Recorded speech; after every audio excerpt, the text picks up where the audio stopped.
Good afternoon, everybody who's on our session. Welcome. We have a fantastic body of panelists, which I'm going to invite to introduce in their own way. So let's. Dexter. So as Dexter said, Kylie Rankin, and I'm a qualified architect with about 15 years experience in architecture, both international and local. And I joined Hilton as the Senior Architecture Manager for Sub-Saharan Africa and Indian Ocean. So currently based in the Johannesburg regional office, but I also travel to Cape Town quite a lot where the development team is based. So over the years, I've been lucky enough to work on numerous projects, both in Africa and in the Middle East. And I think now being part of the Hilton team, I've got this great opportunity to play a role in terms of architecture in the development of Hilton's hotels and its brands throughout Sub-Saharan Africa. Thank you very much, Kylie. And Dhruv, what about telling us about Nairobi? Yes, thank you. A real estate developer in Nairobi. So we have a commercial, residential, a little bit of retail, and now hospitality in the portfolio. So when it's what's topical, I guess, for this session is it's an EDGE certified apartment hotel in Nairobi. And we're all about sustainability. And I think all our projects will be in some way certified sustainably and operated sustainably in the future. So thank you for having me, Dexter. Well, thank you. And Laurinda, you're next. So I'm Lorinda Marsh. I head up global projects business for Hansgrohe. So Hansgrohe sponsored this breakout session, Building Efficiently in Africa, as we are passionate about the continent and the experience with water. And we respect this precious resource as sustainability is part of the Hansgrohe DNA. As we've been producing water and energy saving products for the bathroom since 1995, which isn't something that just happened a few years ago. But for people listening to the session, please visit our booth after the panel discussion for more information. And I don't bore you to pieces with more of that right now. So then we'll make contact later in the week and take it one-on-one face-to-face meeting. Thank you, Lorinda. André, last but not least. Last but not least, indeed. Thank you, Dexter. My name is André Harms. I head up a green building and sustainability consulting firm called Ecolution Consulting. And we're quite active in South Africa and the African continent at large on various typologies of green buildings and sustainability work in various operations, and also quite heavily in the hospitality sector. Thank you. And I'm Dexter Morn. I studied architecture like Kylie, but I was at WITS. I think were you at WITS as well, Kylie? Yes. I was a little bit earlier, I think. And I moved to London in 1986 and took the rash decision of setting up practice on my own 28 years ago. We're now one of the 100 in the 100 top practices in the UK of 60 people doing architecture and interiors, specifically in hospitality. So I have to be very nice to Kylie. She checks a lot of my drawings.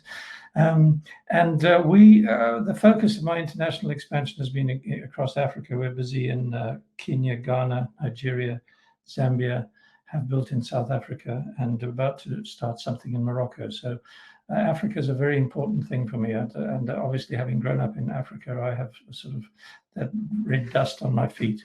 But let's get on to the session, which is most important. And Dhruv, we wanted to ask you, with the scenario of COVID-19, how are you going to refit your properties successfully to satisfy the health and safety measures?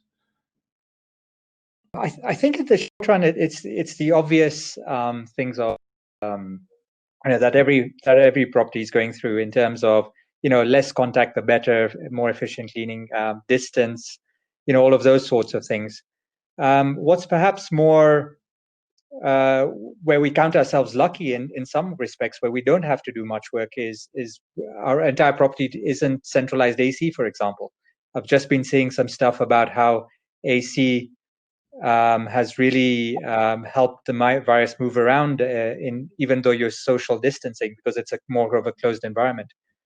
And again, from a sustainability and efficiency point of view, it didn't make sense to us in the first place. We live in Africa, shall we say, God's continent for the best climate in the world in certain places. And the whole energy efficiency side of life. And what perhaps is thing to do is the lifts.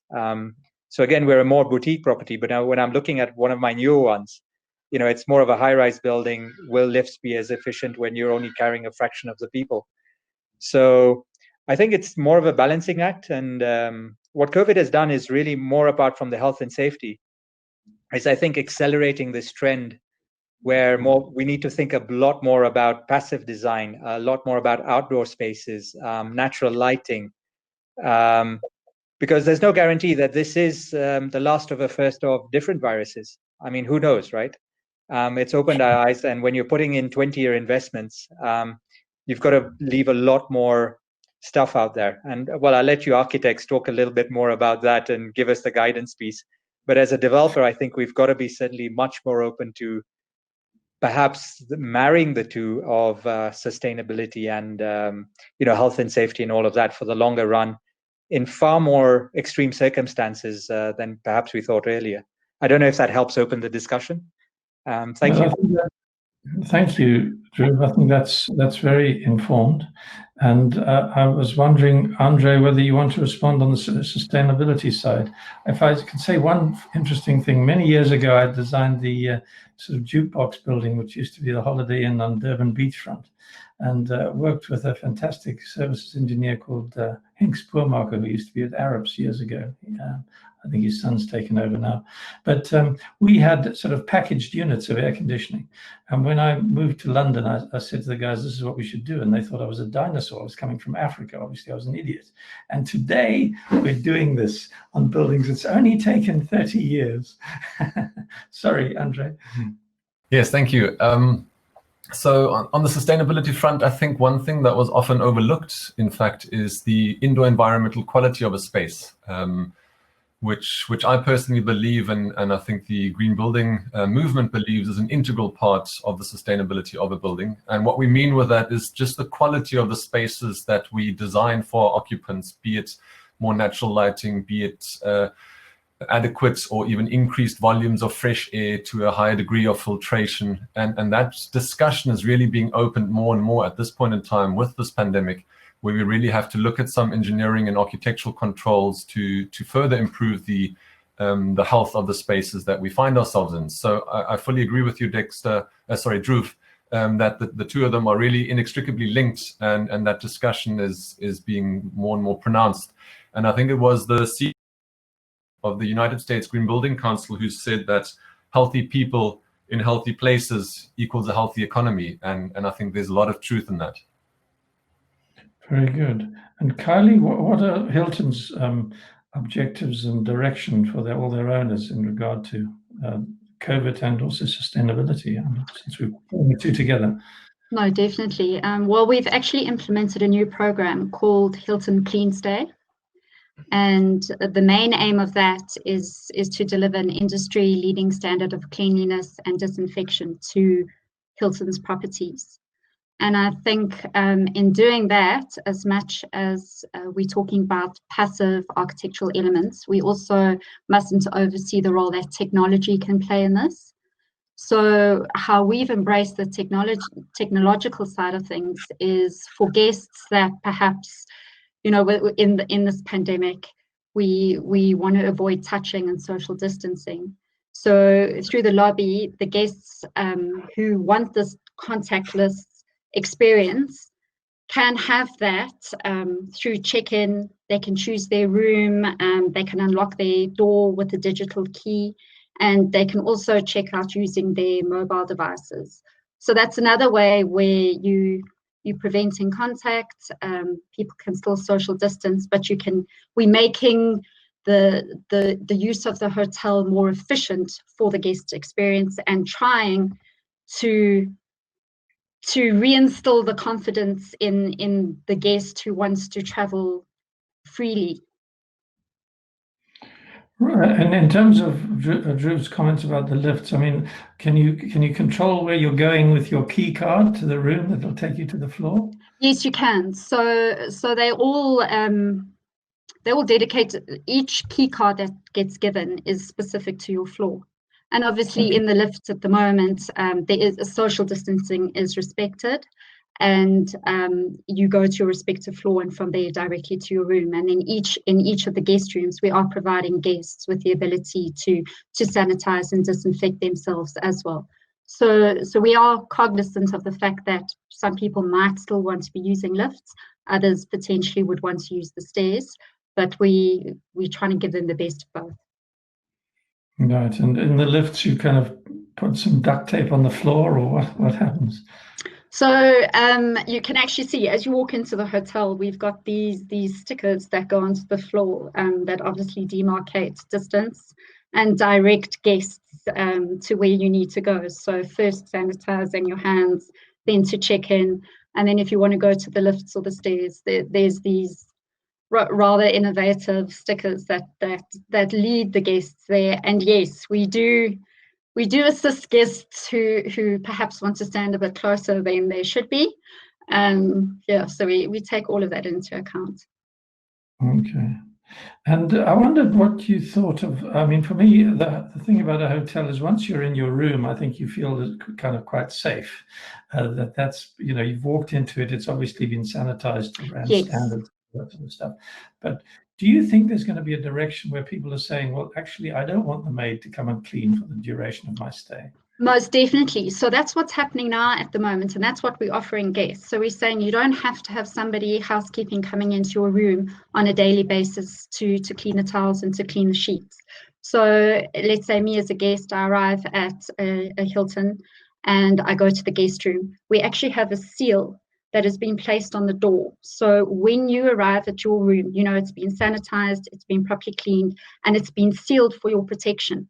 And only you as the guest, when you open that door, whether it's by your key card or digital key, you will be breaking that seal. So almost opening a new product, and you enter into your room. And in effect, nobody else needs to enter that room at all. Even from a room service point of view, food would be delivered by a single team member, brought up and left outside your door. And then the onus is on you to come outside. They would obviously inform you. You would then bring your food in. Clean sheets can be left for you as well. So you could also change your own sheets. Towels don't have to be necessarily replaced by housekeeping. This can be done within sort of 3 days, and the clean towels can be left for you to do that yourself. So if you almost do want to self-isolate, the options are there for you to do so. Great.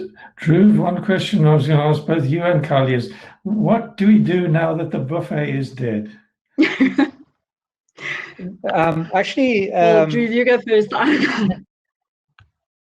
Thanks, Kylie. I honestly think what we've done is we've lived 3 years ahead in 3 months. And the buffet was dying anyway, in my view. Nobody, even from a sustainability. Yeah, exactly. Even you imagine how much waste goes when you lay out a massive buffet. I remember being overwhelmed by, where was it? It was the Lost City, I think.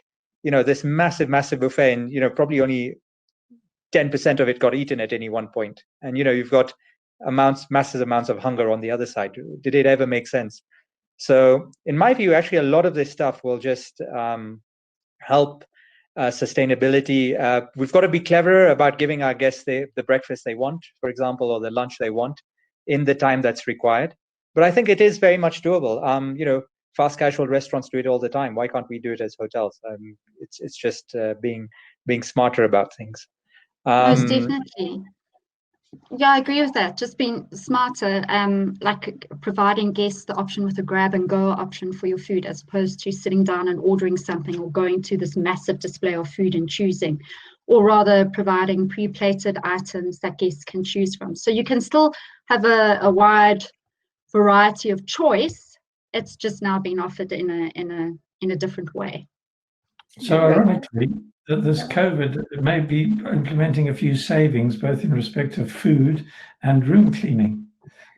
But from a design point of view, we are all about building efficiently. We're going to have to reconfigure some of our kitchens, relook at how our laundries work, for example, in the building, because can we run with fewer loads? Because, some of these machines, you need to run at an optimum load, which you spec'd out from a daily sheet change, for example. So counterintuitively, it actually may end up costing you more money to do less daily cleaning, those sorts of things. So we really need to drill deeper and think, what are the reinvestments and refits we need to make? And indeed, for future properties, think about more flexible options, which cost you a bit more now, I'll be honest. But you imagine you could switch at need from a higher laundry load to a lesser laundry load with a couple of more options and machines and things. So it really does need a bit more thinking about, in my view, for the longer run. Otherwise, you're very quickly going to be running inefficiently with some superficial cost savings, but really devil's in the detail, I think. But then that's hospitality, isn't it? So, Laurinda, very interesting. What are your views about what Hansgrohe are doing in respect of sustainability and sort of dealing with the COVID?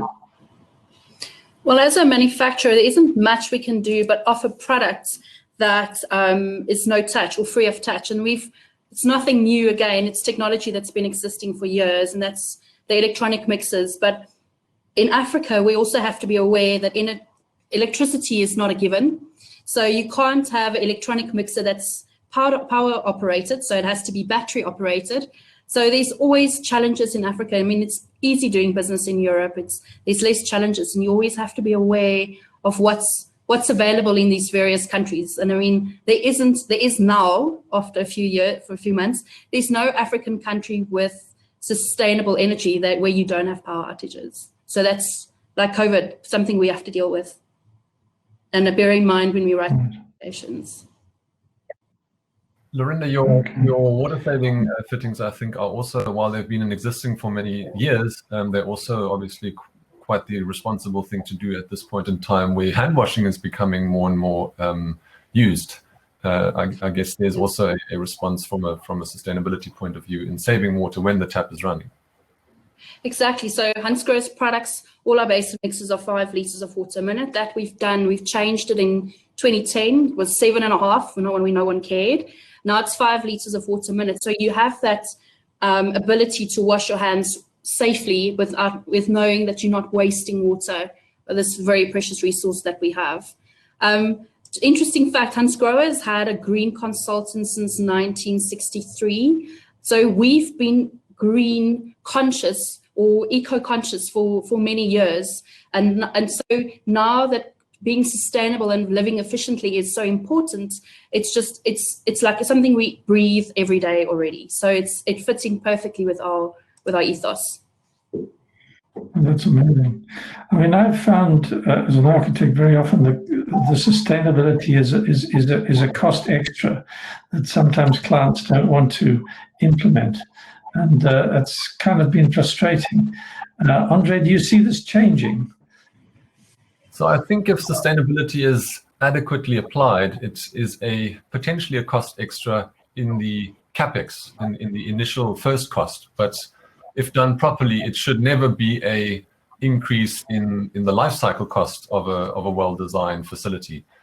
So that is an outright statement. But then also, I think what we have been seeing is that costs of green buildings are coming down as they're being delivered, as the market is maturing and more products are available on the market, more professionals are familiar with it, more contractors and construction teams are more familiar with it as well, and more versed in applying these technologies, these processes, and these procedures on projects. So I do believe the costs are coming down, and we can see around the world where green building councils are producing studies on the costs of their green buildings over time. Those numbers are falling rapidly, inclusive of the South African Green Building Council, which is the most prominent green building council on the African continent. Their numbers have been coming down steadily as well, which is really, really encouraging. But then obviously there's a return on these initial capital costs in the utility savings for one. And I think certainly also what I mentioned earlier, what's overlooked, the indoor environmental quality improvement, which a good green building also caters for, has benefits on the productivity of staff, has benefits on the reduced absenteeism of staff, has benefits, say, in a hotel setting, for example, on the increased perceived comfort and return guest portfolio of the guests and the visitors, so that all of those factors either bring down the costs of operation of a building or increase turnover where there's more guests that prefer to stay there, like to stay longer or come back, and perhaps even come back with their spouse or family. Dhruv, what's your feeling? I mean, you're going to a financing group, bank or whatever, to borrow money for the next big project, and you say to them, I need a little bit extra because I'm going to implement all these lifetime cycle savings, but the capital cost is going to be greater. Do you think they're sensitive to that? Actually, no. Frankly, we're still to see any real advantage, either it's from additional financing or lower interest rates in practice for, shall we say, good building principles, whether it's the equator principles or, whatever else, ESG you want to put in, whatever, logo you want to put in there. But actually the challenge is for us as developers is to actually do it at zero additional cost. And in fact, we've done it. So if once you set the team with the goal of, I want this at this budget, and come hell or high water, we're going to do it. And coming back to your points, in Africa, it's hard because we're so inefficient. Once you actually sharpen your pencil and look for efficiencies, you'll find so many, you'll get there. That's number one, because it's now a discipline, right? And back to your point, Dexter, it's all the stuff that's been happening for 30 years if you're doing stuff properly anyway. What's better than, passive design for sunlight coming in rather than wonderful glass facades? I was shocked when I go to Dubai and there's all these glass facades, and I think to myself, you're nuts. Yeah, and some of these other things are just doable if you just do the basics right, and you're getting there. And you can aim for LEED Star, but you can go for an EDGE certification. You can retrofit for an EDGE certification, and frankly, the innovation is coming on the margins, which helps a lot. So today, you can go put in a solar thing that runs your, without batteries, but runs your a building for lighting and general stuff on your rooftop, and it comes at zero upfront cost. And people are doing 0%. They lease it to you in effect. There was a question on the chat. I'm just conscious of our audience a little bit. What about laundry leasing or linen leasing? And I think there's a massive opportunity if somebody actually set up a business just to do laundries for all of us, including the hospitals, which, God help us, will need much more than before. Why do all of us have to each have a laundry? It happens in mature markets. I'd love to see it here. It's just one more replicative cost that I don't need. So there's innovative business models that people need to bring to the party, as it were. Maybe I would need a finishing kitchen. Why can't everything happen in a centralized kitchen, a black kitchen that's out there? We don't need to own everything. Let's put it this way. Well, actually, the point of the laundry is being made by one of the members of the public here, that you could centralize that and just take delivery. One of the things that I was talked, I think, before about was when it comes to sustainability. I've been shocked in this lockdown when certain factories closed to discover the carbon footprint of materials that have been used on buildings. Just as an example, I'm building a Westin in London at the moment, and I discovered that the facade is Portuguese stone, which is shipped to China to get bonded to a backing to come back to the UK. And it seems to me, from my experience across Africa, there's a lot of leaning on Chinese prefabrication, FF&E from the Far East. What are we going to do to kind of get away from that and make efficient products in Africa, or try and source them in Africa? Who wants to answer that one? Well, I'll jump in there, and from a Hilton point of view, and say that we value building efficiently and economically, especially in our current climate, where this is going to become even more important. So building efficiently and sustainably, I think, can happen in two ways. Number one, from an efficiency point of view, is to ensure that the designs that we're offering owners and the brands that we're offering owners come with efficiency and a built-in, perhaps reducing building costs. So that's certainly where our focus surface brands come into play, where they're prototypical designs. They've got prototypical rooms with set room types, room sizes, set public areas. And it's literally, and these designs have been based on trial and error and years of putting them together. And it's to give the owner the most efficient way to give the guest the best experience possible within a set framework. And the idea is that they can literally take this and we can give them a great hotel with a reduced building footprint. You've got back of house operational efficiencies that come with these models. And within that context, you then can say to the owner, well, we need to start look at local sourcing. So just because we've given you a prototype and we've got our brand standards and we have our performance criteria, it doesn't mean that you need to go out to China or you need to source it from Europe. We're almost encouraging owners to look to the local and start sourcing locally, reducing your carbon footprint, bringing in the local materials, bringing in the local finishes, the textiles into the interior design of the building, so that you're contextualizing the hotel for one, and you're also giving the guest a place in Africa that they can relate to when they do travel to it. So that also then feeds into sustainability, because how do you almost creating a social impact, and you local sourcing, you creating sustainable and efficient operations for the hotel. And by building smartly, you're reducing your overall building costs for the owner, which is always a win. Interesting point to add.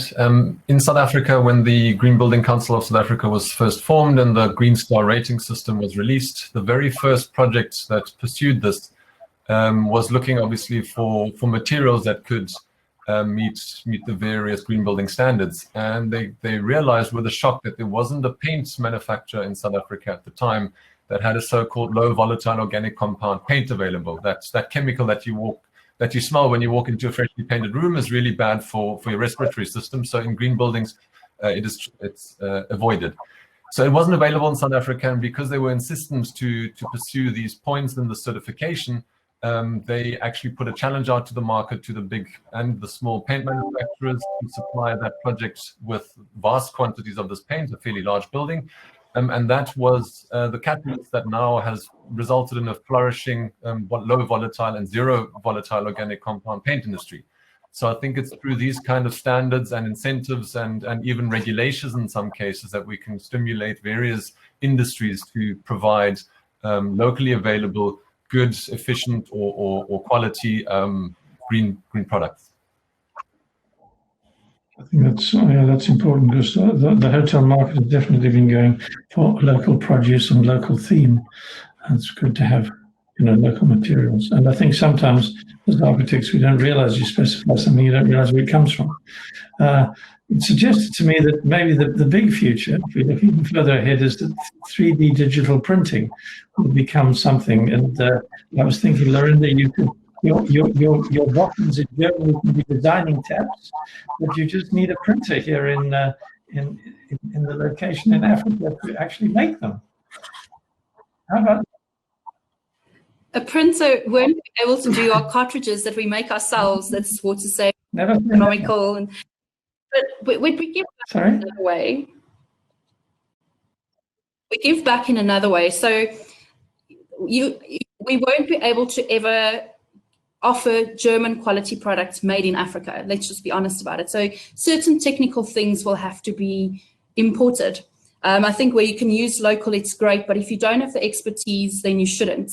And we also, over the past couple of years, tried to focus on what the importance of a hotel bathroom is to a hotel. And that's the most intimate time of your stay in a hotel, is that bathroom. If you have something broken in the hotel bathroom, then you can't rent it out. That means you don't make money. So there's a bit of a value and a give and take. So we try and have a holistic approach when it comes to bathroom specifications and offering bathroom products. So it's about lower capex, higher return on investment, and that you have to have good quality products, proper manufacturing, giving a client a full value, the benefits of water saving products, presence in the country or in an after sales or technical service, our warranties, the skills transfer in Africa that we do. So there's different ways of when you have to import a thing into a country, at least you give it back or you play it back in a different way. And that's what we try and do with hospitality projects. We want to sell the value of the brand to an owner investor.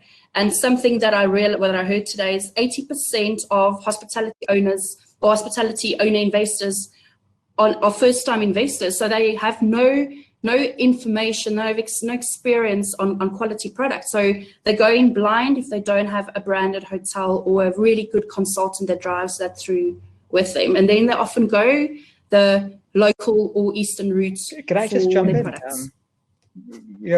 And thanks for the question, Dex.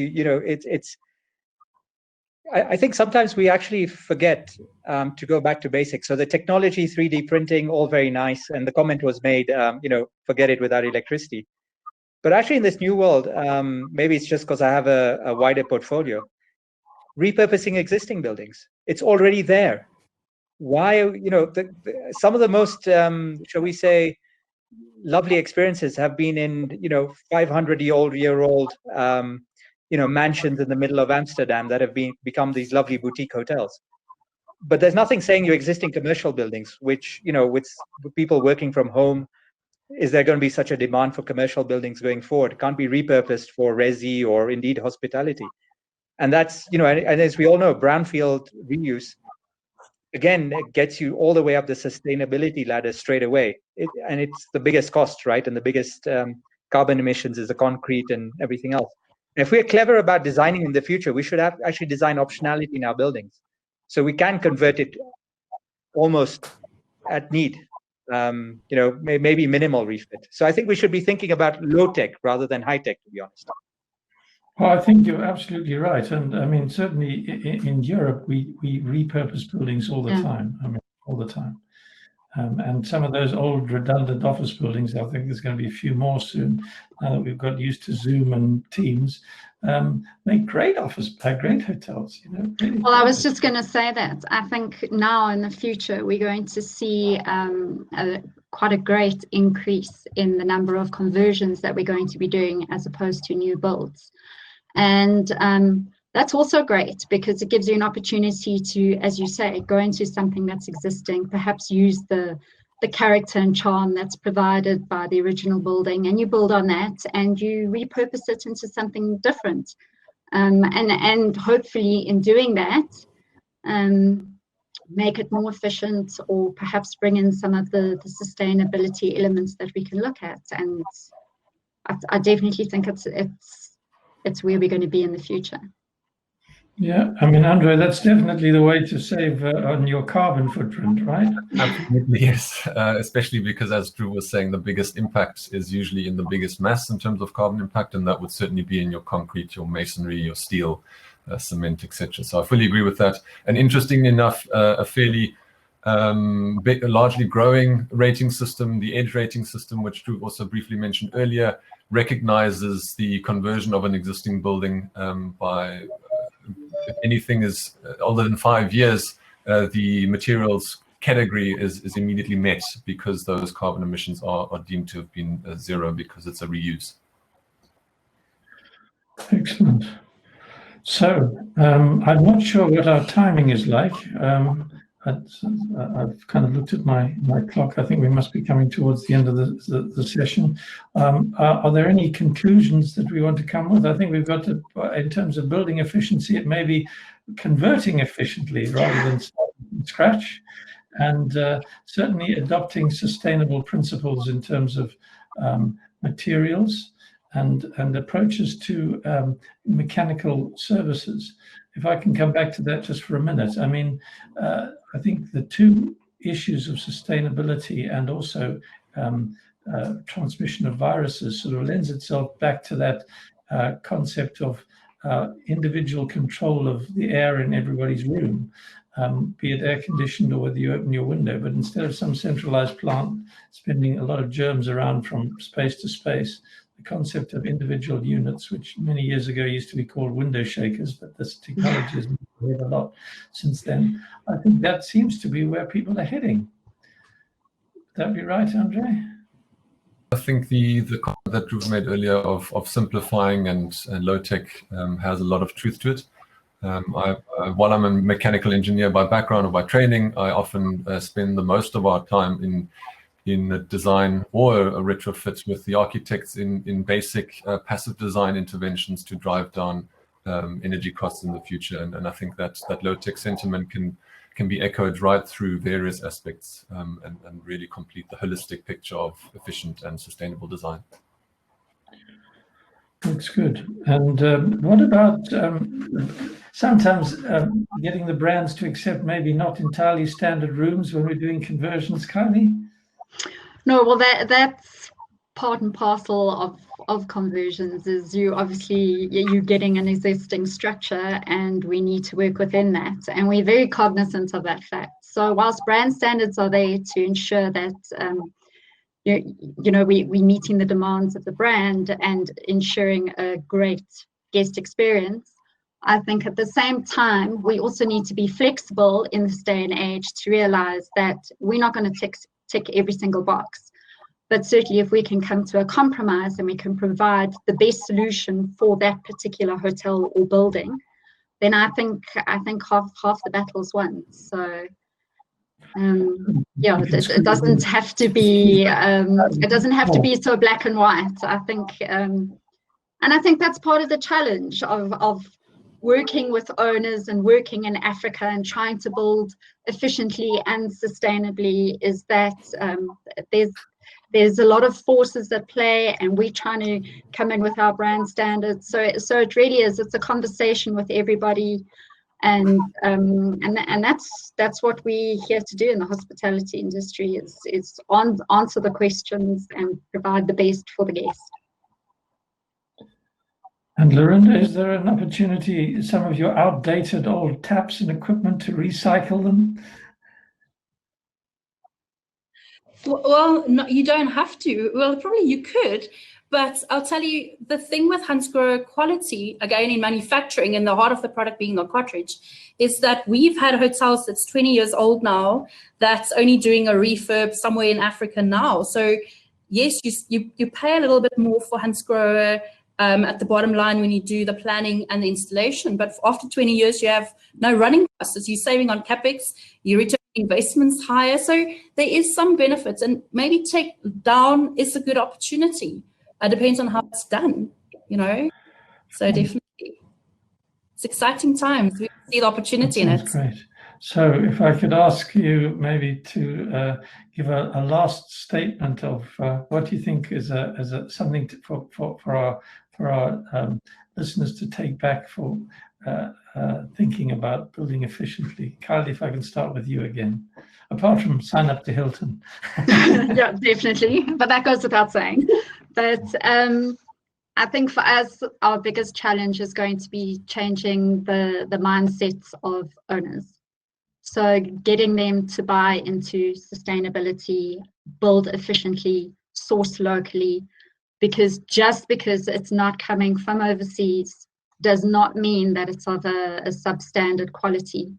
I think Africa has a lot to offer, and I think we just need to convince our owners that this is where they need to be looking to produce a beautiful local product for our region. Because that's what guests are coming to see. They want to experience the Sub-Saharan African region and what we have to offer. So it's changing mindsets. André, what should be the way we approach, or the best thinking in sustainability? In a single sentence, quite a tough ask, but I would try and summarize as to pause and rethink. The status quo is what got us into this planetary mess to begin with, and I think pausing and rethinking, especially now during this pandemic, we have time, we have a need to pause and rethink, and I think we can come out of it with a better build, or a better re-emergent out of this crisis, by pausing, rethinking, back to basics where those are applicable, and the holistic approach. And Dhruv, you seem to be a Renaissance developer. You've got all you're obviously successful, but you have all the right ticking points in terms of the sustainability. So pass on your energy to. I would say, quite apart from the poll, I was just looking at the poll on the side, and more than half said it's mandatory in corporate strategy, and then it tails off in interested in running costs and worried of interested, but of no importance was only 4%. So, but I'd like to build on that.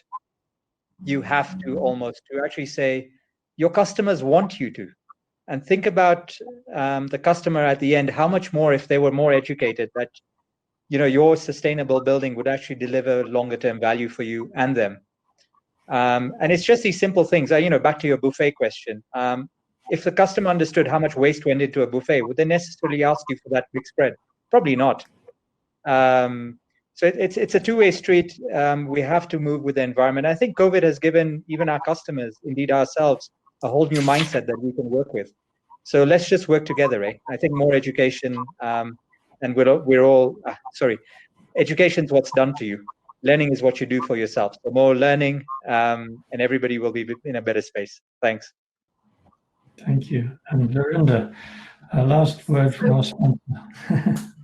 So we did a poll to ask if people are interested in water and energy saving products, and 56% said that it's mandatory. And what that means is sustainability is here to stay. So it's up to us to stay in conversation and to educate developers, owners, and hotel brands on the right solutions. I mean, there isn't just one brand out there, but we have to continue this dialogue and educate the people, especially the new developers and new investors out there, because it's not going to change. So Africa, 48%, we did a research, 48% of Africa is currently under water stress. So it's our duty to make a change. It's not just about being environmentally friendly, but also because it will save you money in the long run. And it's all about the money these days. Very good. Thank you all very much. It's actually quite enthusiastic to do these talks when we're all in different parts of the world. And it strikes me that we've learned a lot in this lockdown. I mean, I'm busy, as I said, on several projects in Africa, which I would have jumped on a plane to go to regularly and haven't been able to. And that they've been continuing perfectly well with this kind of dialogue. So I think that's there was a lot of a theme in the earlier sessions that I heard, that people said that the future with hotels is more on the leisure than the business market, because I think people are discovering maybe they don't need to travel as much, which is, I suppose, a sustainable side of things as well. But let's hope that we can continue building or converting buildings to make hospitality places. And thank you all.